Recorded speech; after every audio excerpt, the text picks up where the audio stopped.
Hello, everyone. Happy Easter, or happy 420 if you celebrate that.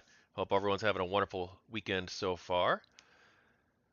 Should be a relatively short stream. I've got some plans pretty soon, but we'll be analyzing Robinson Meyer's article for The Atlantic, where he wrote about Gamergate, or says he didn't, but we'll get into that. Okay, so Robinson Meyer's article. The Existential Crisis of Public Life Online, What Gamergate Means for Twitter and Networked Life. This isn't a story about Gamergate. Actually, let's read the article first. Actually, no. Let's do it piece by piece. This isn't a story about Gamergate. Okay, let's write about this.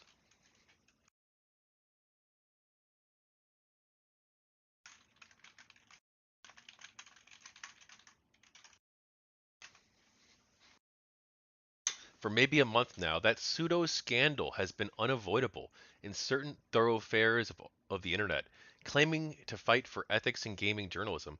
Its adherents have succeeded only in driving successful female game developers and critics out of their homes. What's he citing for this? A New York Times article, which we've already gone over in the Tachyon's take. So, well, that is Nick Winfield's, right? That's yep. All right, that's the first article I debunk in the Tachyon's take. So he cites that. Okay.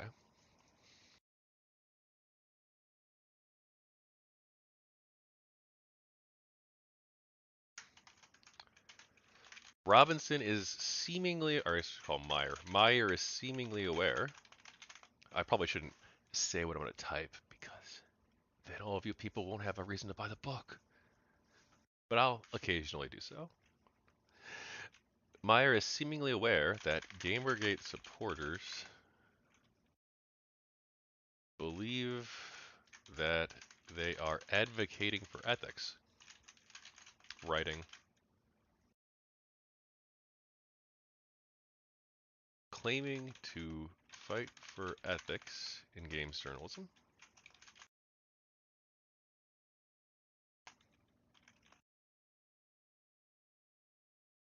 Its adherents have succeeded only in driving successful female game developers and critics out of their home. To back up this assertion, Mr. Meyer links to the New York Times by Nick Wingfield, which we went over previously in this Tachyon's take.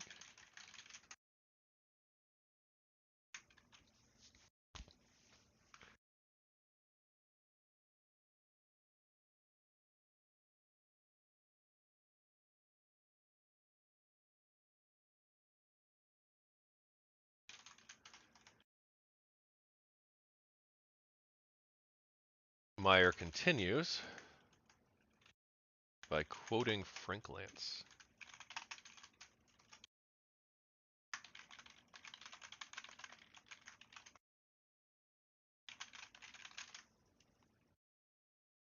I have not been able to find a single explanation of a coherent Gamergate position. And, quote, it remains completely unclear what is being called for or denounced. As far as I can tell, there are no useful ideas with which to engage here.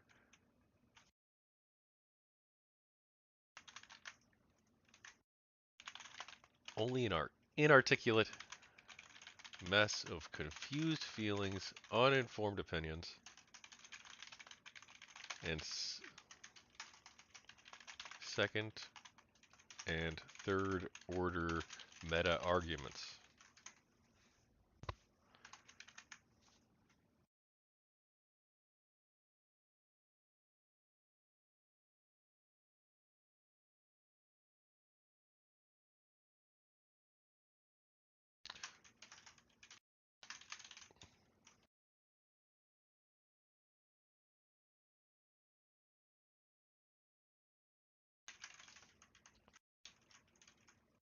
Robinson Meyer adds his own commentary then. Own commentary next. Writing.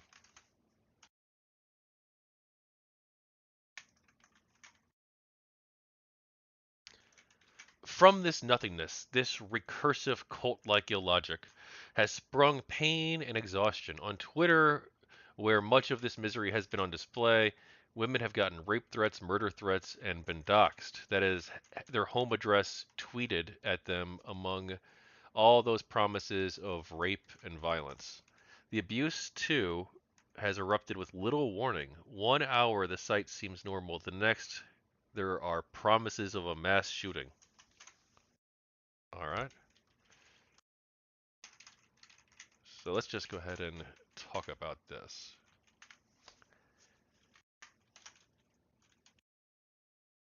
Meyer and Lance seem to be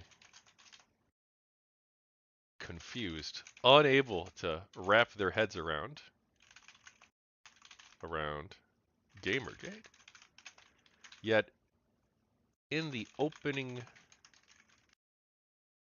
yet Meyer opens his article by saying that GamerGate supporters claim they are a movement for ethics.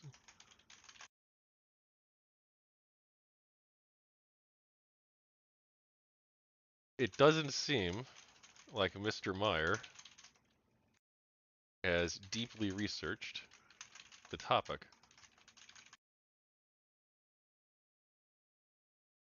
and is relying exclusively, or well, we don't know that yet, but relying heavily on Nick Wingfield's reporting.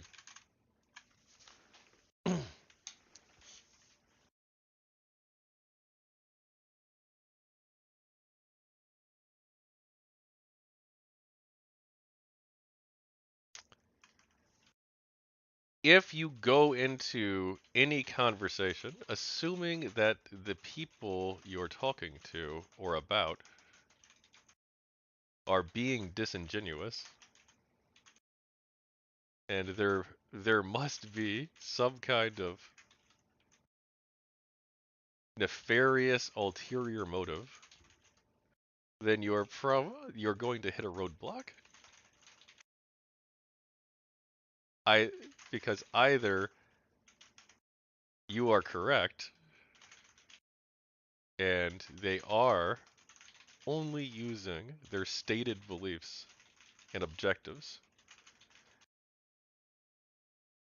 as a smokescreen, or you're wrong, in which case your search for alternative explanations will be incoherent.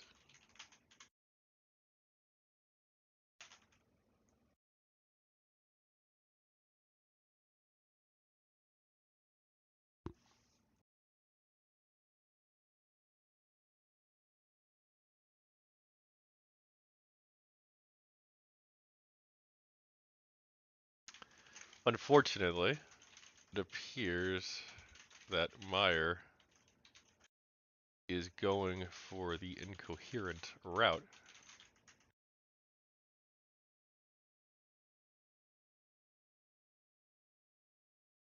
as he dismisses completely out of hand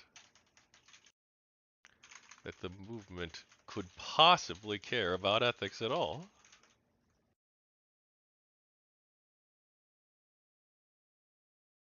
Meyer also asserts, falsely, that the movement hadn't accomplished anything, yet his article was published October 2014,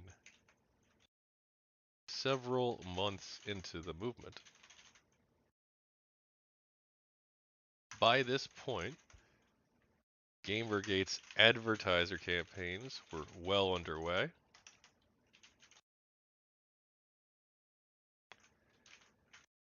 Game Journo Pros had been exposed.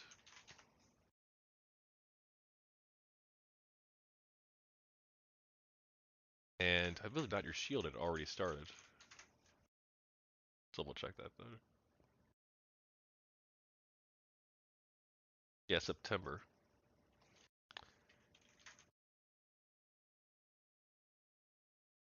Already taken the internet by storm. Does he even talk about this? No, he doesn't. Does he talk about Game Journal Pros?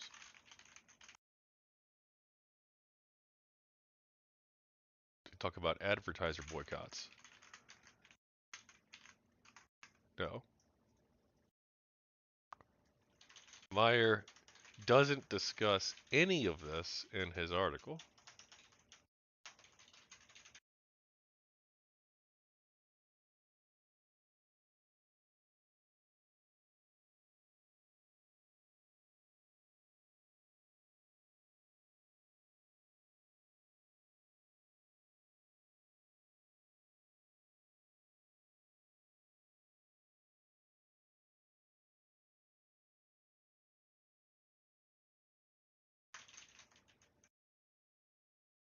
Blames GamerGate for vague threats. Vague amorphous threats. Though offers no evidence that GamerGate activists were behind any such threats. The only specific threat Mr. Meyer references is Anita Sarkeesian talk being canceled at Utah State University, which we covered in the Tachyon's take on harassment. There was never any evidence at the time or since that a GamerGate activist was behind those threats.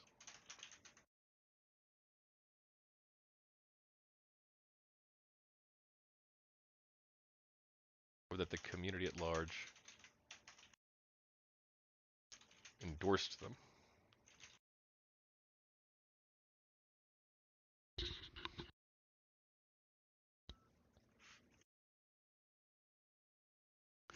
On Twitter, the sum effect has felt draining, disturbing, and pivotal. The video game industry borders countless other cultural communities that have strong online presences, including tech, science fiction, fantasy, comics, and film. The whole swath of allied arts it's labeled nerd culture, like it's a minority subculture, but it commands tremendous, unprecedented attention in the US and around the world. Three of 2014's highest grossing films, after all, were about superheroes, aliens, or giant robots, and the fourth was the Lego movie. So for hundreds of thousands of people, Gamergate has been just there for a month now. An innervating army, innervating, causing loss of strength or vigor, army that makes itself known as soon as the Gamergate hashtag is tweeted. It's an intentional brush fire that, even when it's not being discussed, could flare up at any time. It's a source of exhaustion even before it has done anything to exhaust. What does this even mean?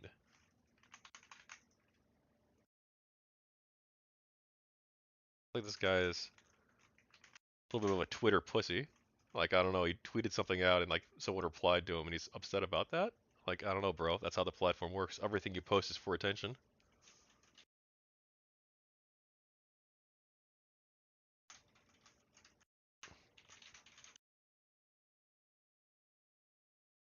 I'm not sure what point Robinson Meyer is trying to make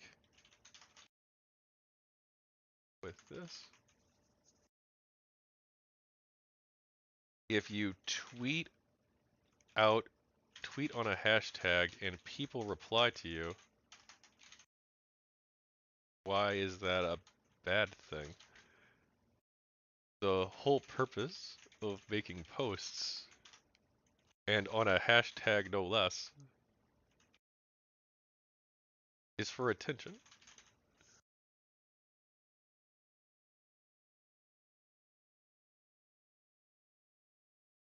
If Meyer feels as though he was harassed for making tweets on the hashtag, well, he is writing an article. So now would be a great opportunity for him to provide evidence that his Twitter interactions with GamerGate supporters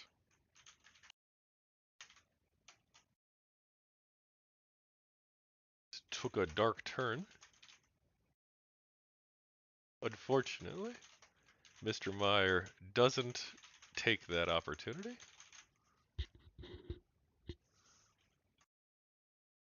As for whether or not GamerGate activists will reply or post things about things other people say, I'm not really sure what the critique is. This is a group of people, in this particular case, in this context on Twitter, who are passionate about a topic and an online movement. So it makes sense they would discuss things that are of interest to them. You don't like it, just ignore them, or don't don't engage. Or perhaps you could have a spine.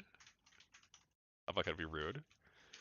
You can try engaging with them and learning more. After all, you are writing an article about this, so it would make sense you would at least try to understand their perspective.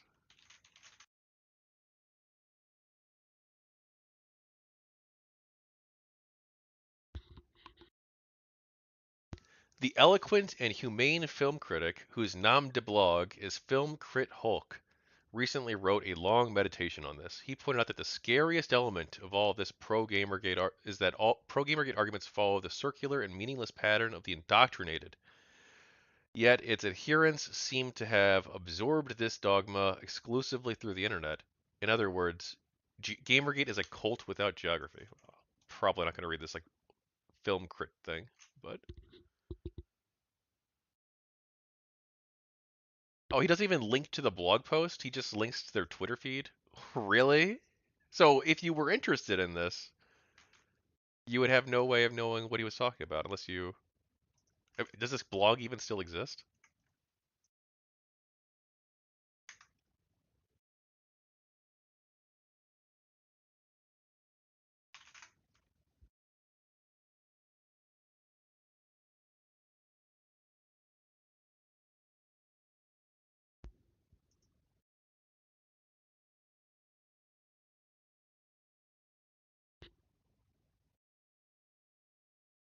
The blog post doesn't exist anymore.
Meyer appears to be continuing his theme of speaking, of writing only in vagaries, only vaguely, about anything that the GamerGate supporters believe or do.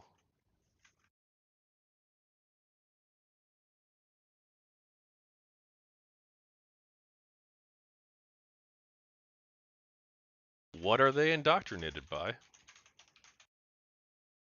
About? What are they wrong about? How is it a cult? They use the internet to communicate? Or I guess primarily. They primarily use the internet to communicate. Communicate. So therefore, question mark, question mark, question mark. It is a cult. I'm not sure I understand what he is getting at here.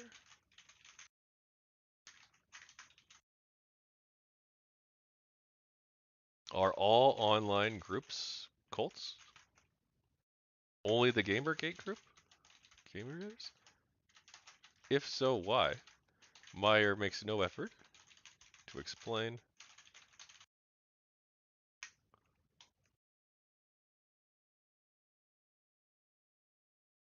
Would Meyer would Meyer apply the same logic to other largely online movements?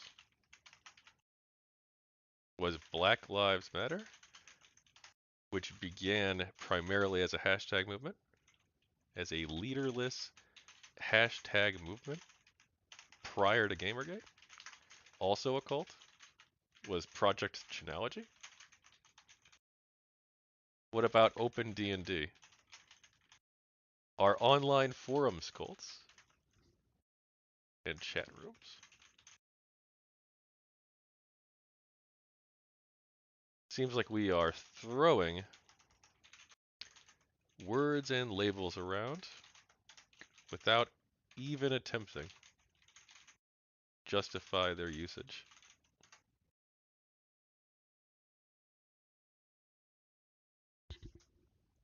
But this isn't about Gamergate. This is about what living with Gamergate has been like and what it may do next.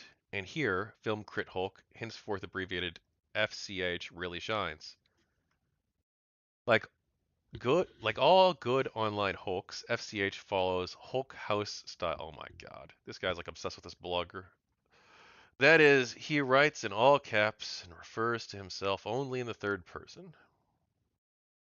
For the sake of readability, I've put his prose and sentence case. Honestly, it suffers a bit, but preserved the illism. For the last 4 years or so, coming on Twitter has always been something Hulk relished as a kind of escape. Even with the most troubling of social conversations, it was something Hulk swears to you could work in some ways. A place where you feel like you could facilitate a dialogue and do good if you were really, really trying. But for the last month, it's been something that it always ends up feeling disgusting. The same toxic wash of everything. Hulk just illustrated, day in, day out, one person after another. It doesn't go away, it can't be blocked, for perhaps obvious reasons, as we are in the line of sight or something. And they, the adherents of Gamergate, are trying to take back their space with vigor, and the sad part is that they are using an army of well-meaning people to inadvertently help them do it. That's a weird framing. I might want to just focus on that a little bit.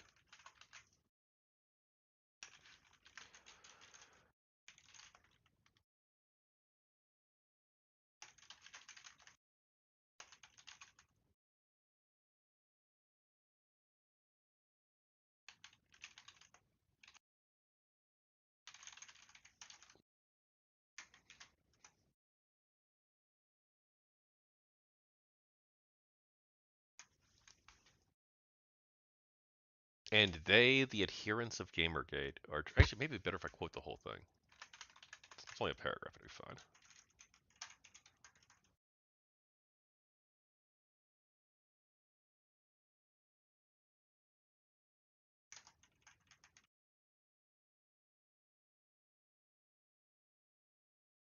I should probably put in a note about that not being the Hulk's original style.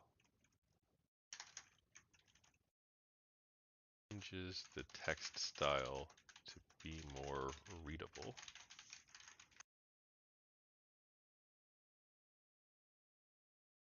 Hmm. And they, the adherents of GamerGate, are trying to take back their space. Like, I don't know if anyone's ever framed things like that. That's a weird framing. Like, what are they taking back their space for? And like, how is it their space? And like, is their space Twitter, or is their space like the gaming industry, or like, what are they thinking when they write this?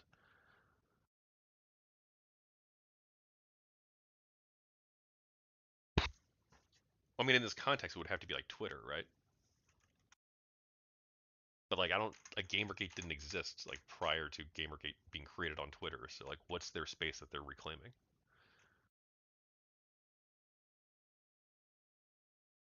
Like, what does that mean? What does that look like? And they're using an army of well-meaning people. Like, so like the activists are not ill-intentioned, which is like a weird like a weird thing for him to like write. But then like, who's leading these activists then, right? Like, is there like some like if they're acting out of good intention, then like what is it that they're getting wrong? Or like who is the one who's like leading these people, this army, right? But like they don't say. They don't even speculate.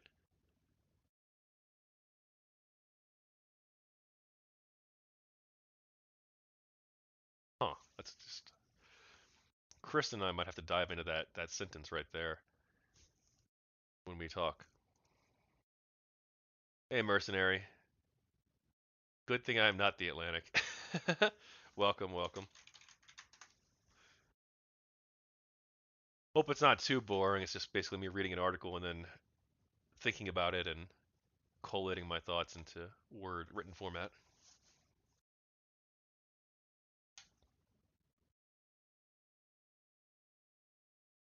Hmm. Yeah, I don't know. I mean, that's a weird. It doesn't seem to jive with it. Like if you read earlier, he like doesn't give the GamerGators any credit at all. He thinks that everything is well, it's empty, right? And then he also thinks that the only thing they've done is threaten people, apparently. Um, but then he's like claiming that they're like well-intentioned people, or he's quoting someone claiming that, as if like.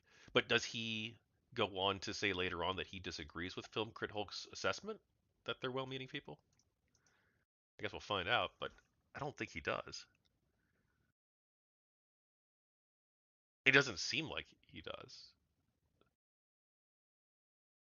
Huh.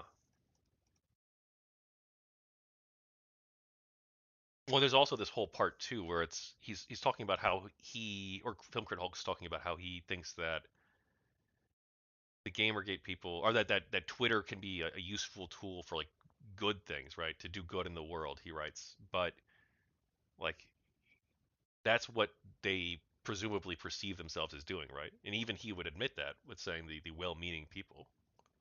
So he's using Twitter for activism. Like he wants people to use Twitter for activism because he thinks that it can be useful. But then when this other group uses Twitter for activism, and apparently they're good people in his view, even so, he doesn't praise them. He doesn't even take a more neutral stance. Hmm. This paragraph is most interesting.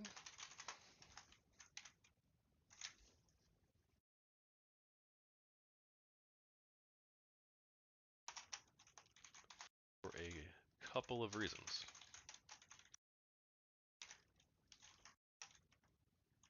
Film Crit Hulk believes that Twitter should or can be used for what is his exact phrasing? To do good. Do good. But he is concerned, expresses concern, that this changed with Gamergate. But how? And wouldn't the GamerGate activists just perceive themselves using this platform, using Twitter, to quote, do good by advocating for ethics and journalistic ethics and free expression? If these are values that film crit Hulk disagrees with, then he is welcome to explain why they are wrong or why he thinks that they are misguided. Yet this doesn't happen.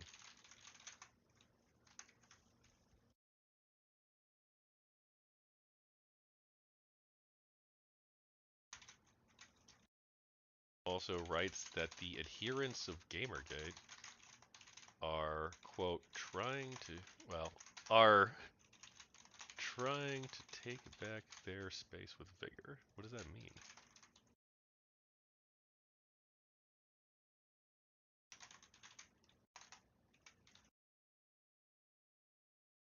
What does that mean? What is their space? Is it Twitter? Or the gaming industry?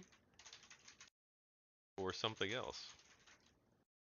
And how was it ever there, the Gamergate activists' space?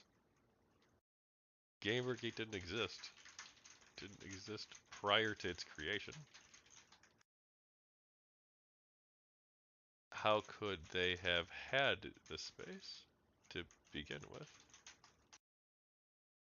This is a movement that brought together at least 10,000 people from all walks of life and all over the internet for a common cause.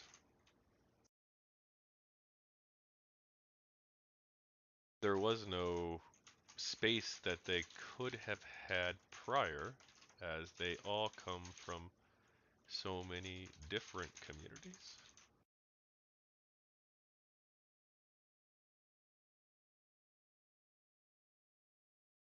Interestingly still, Hulk writes about how the Gamergaters are well-meaning people.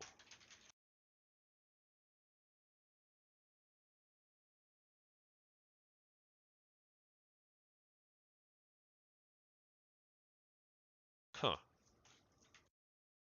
Wow, that is a good I don't even know what do. Is that even good? Like, I don't know. Do most people think of themselves as being like ill-meaning? I mean, like, what is? I don't quite know what to make of this.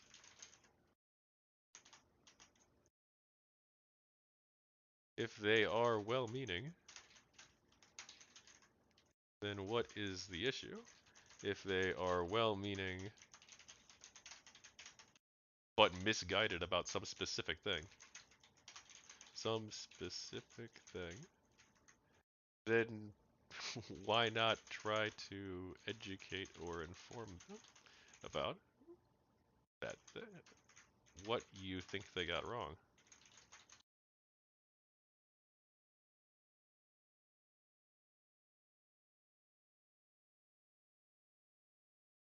And how does them being well-meaning play into this perception you have? Or well, he doesn't have that. Meyer has that. That Meyer has that the Gamergate community only.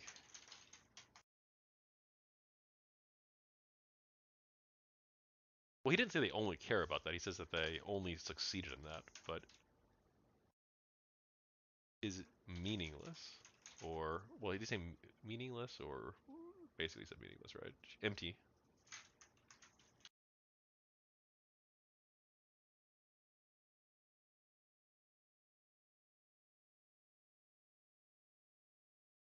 responsible for threats.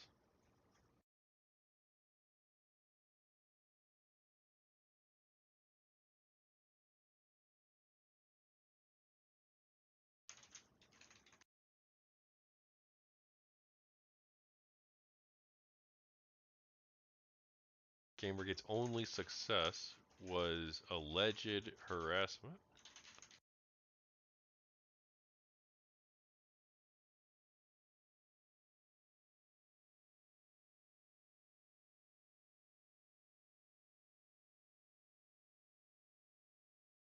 There's also another angle to this well-meaning sentence.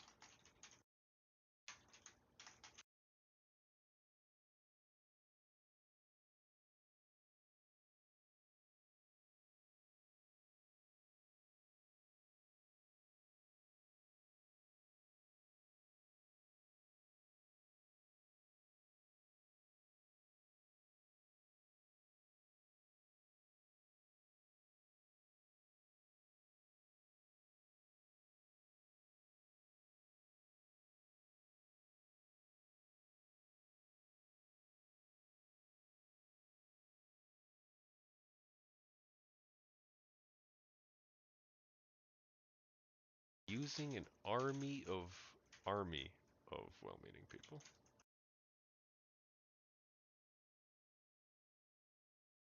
Who is using the army? Who this army?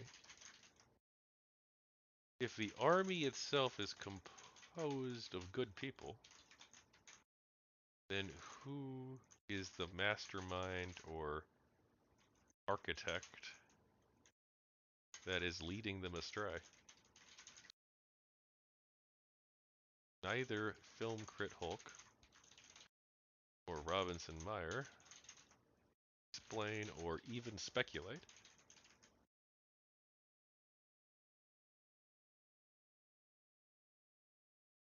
The answer, of course, is that there was no mastermind or leader, quite deliberately, as the GamerGate activists chose to be a leaderless and decentralized. If Film Crit Hulk or Meyer want to critique GamerGate for being leaderless and decentralized, they of course can do so, but no, they don't. They don't bother trying to do so.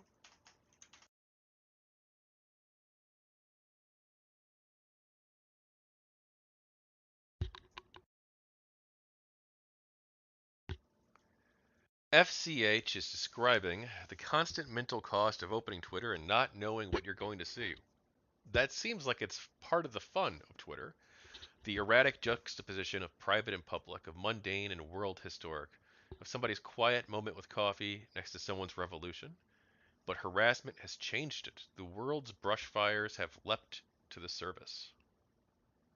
I'm not sure it's really even worth replying to the harassment is. I don't.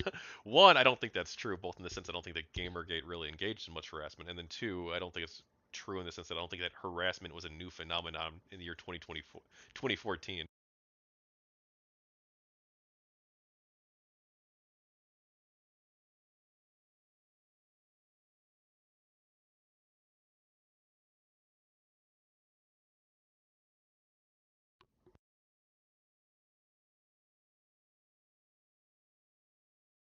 This isn't a new feeling for every user. In September, Slate's Amanda Marcotte, oh god, she's terrible, confessed that she'd stopped reading her Twitter mentions. Okay, whatever. They were too hateful, furious, personal, and just plain nonsensical. What is most exhausting about the reaction, and most reactions I get these days, is how false it all is. She wrote, when she summarized a study for her blog about how low income mothers find it hard to cook for their kids, Twitter users accused of hating cooking, of loathing work, and of playing the perpetual victim. Marcotte's story feels like blah blah blah. Could be anyone's. And even among users less likely to encounter that grade of abuse, that is men. I actually don't think that's true. I think men actually encounter more abuse online. Studies have shown, but it's less sexual in nature.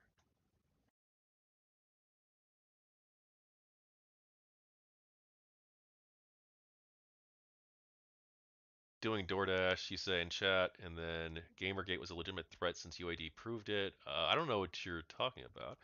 If you're talking about like the Endymion video and people like that, they're hate to say it, but they're lying to you. So yeah, that's fake news.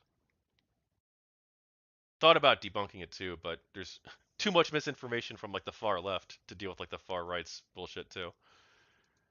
I've talked about it in other contexts though.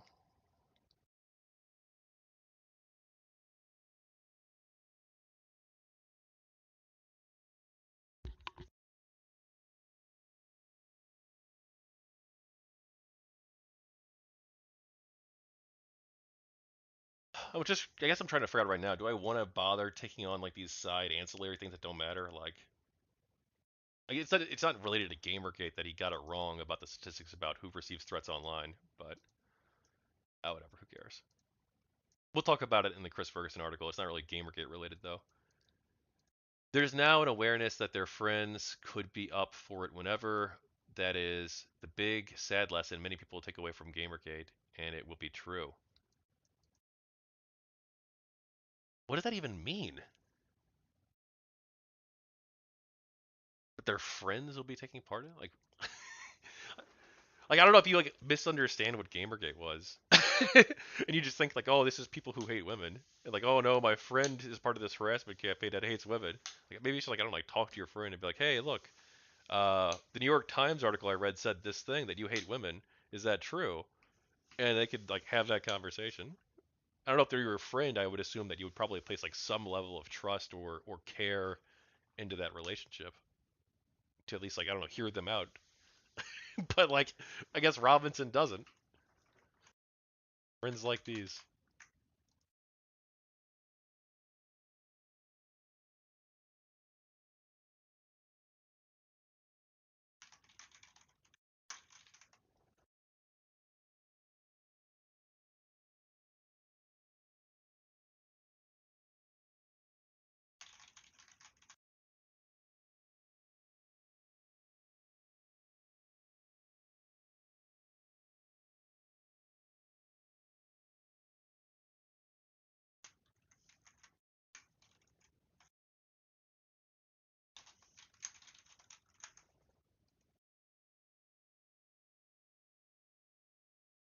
Did you cover the Wizard Chan Christmas Day incident in your books?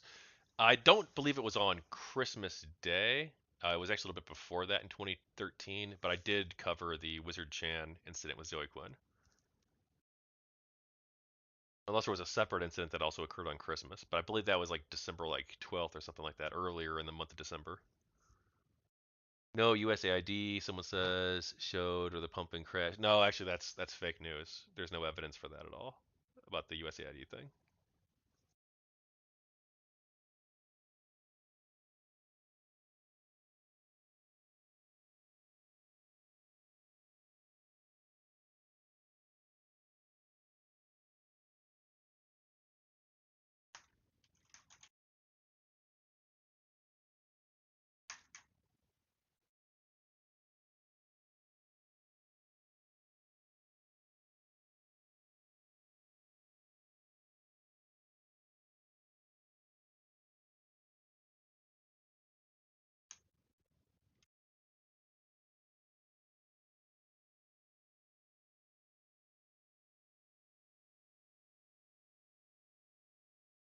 Are Robinson Meyer's friends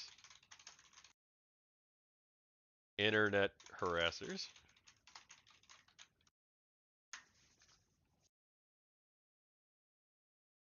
If he is disappointed that so many of his friends are supporting Gamergate, then maybe he should have a conversation.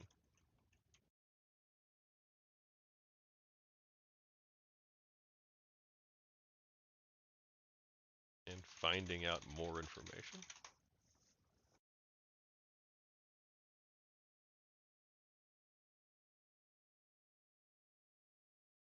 Presumably, if these people are his friends, he will want to give them a fair hearing and at least try to understand where they are coming from.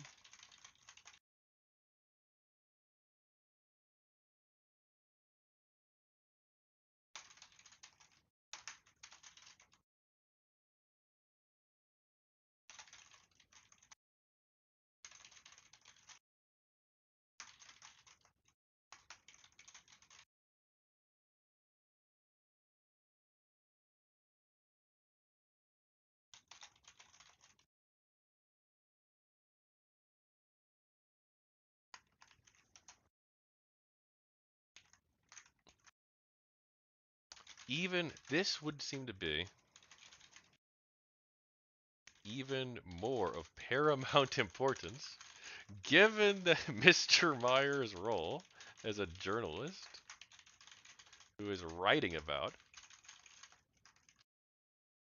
GamerGate. Yet it appears that Meyer made no such attempt. Reach to ask his friends about this disagreement they have.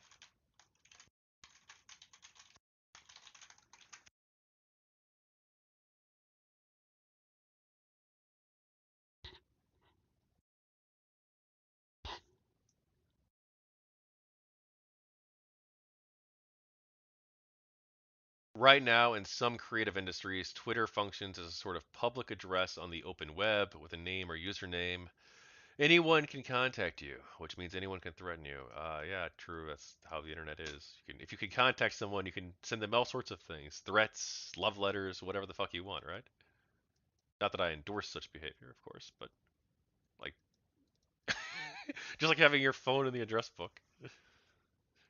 To reduce these threats, Twitter could increase its moderation of posted content on the site. Oh, yeah, but the kind of moderating that would be required to reduce these threats, and especially to reduce the kind of astroturfed in-mass harassment tactics employed by Gamergate, would entail hundreds, hours upon hours of human labor. That work is financially and emotionally costly. Blah blah blah. The journalist Adrian Ten sprint moder. That's a completely off-topic thing. Okay.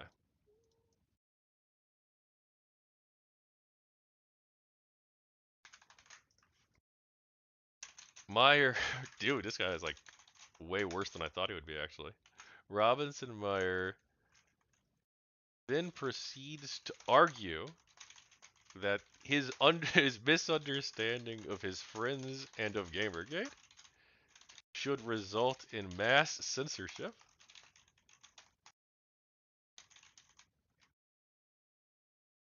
Writing.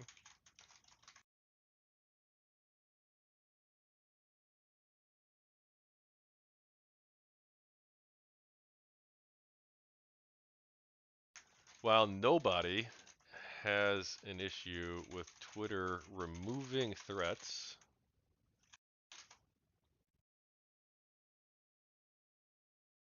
this is seemingly all a ruse by Mr.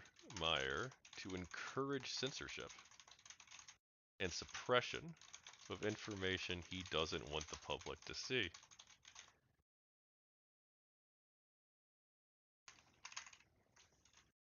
He claims that Gamergate, for the first time actually in this article, claims for the first time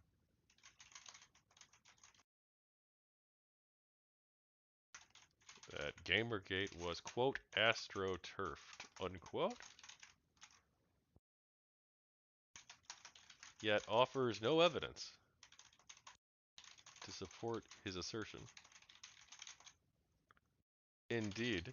So, this supposed astroturf campaign.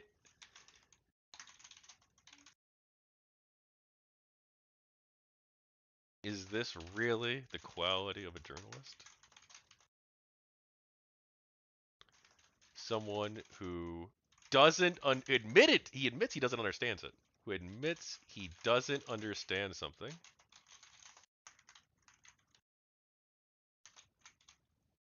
and that he has the opportunity to fix it, or to try to understand it by having conversations both on Twitter and with his friends, yet instead of trying to understand what I would think his job should be, he wants to silence and suppress. Where is the intellectual curiosity?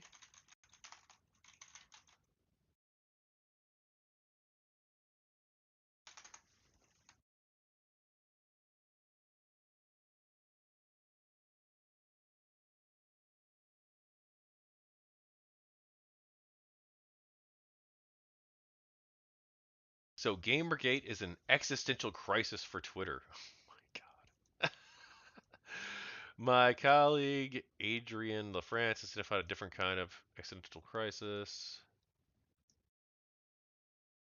The service, a loss of vibrancy. Back in April, if continued lack of moderation continues, some high-profile users will give up and log out, and their friends and fans will eventually follow. But all this is a further crisis. That's none of this happened, of course. We're in the year 2025, and Twitter still exists. So, and I don't like it, but Twitter does still exist.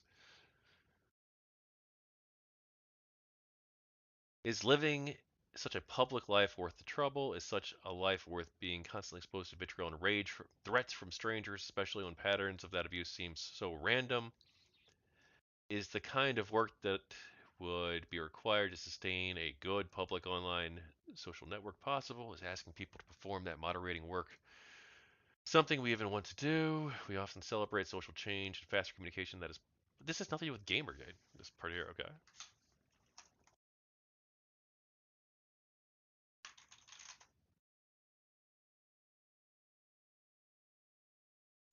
We're veering off topic and writing about how Twitter may die. Let's not. Let's do what these word die.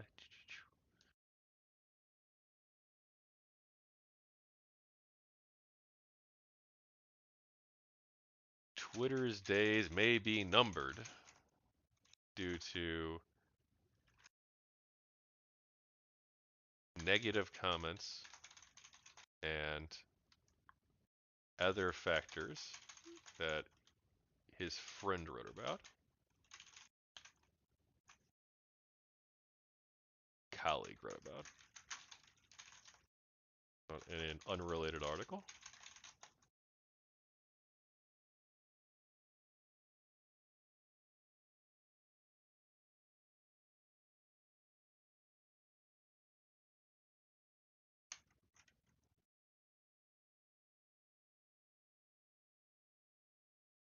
Oh, actually, due to Gamergate, he blames Gamergate. So Gamergate is an existential crisis for Twitter.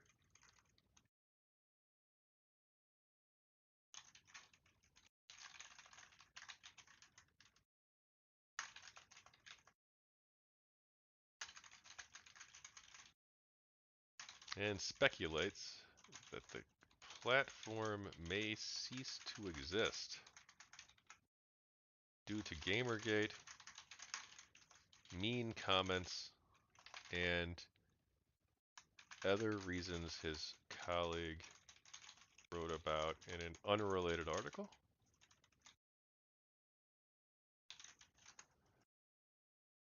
All right, so what do we think of this article here?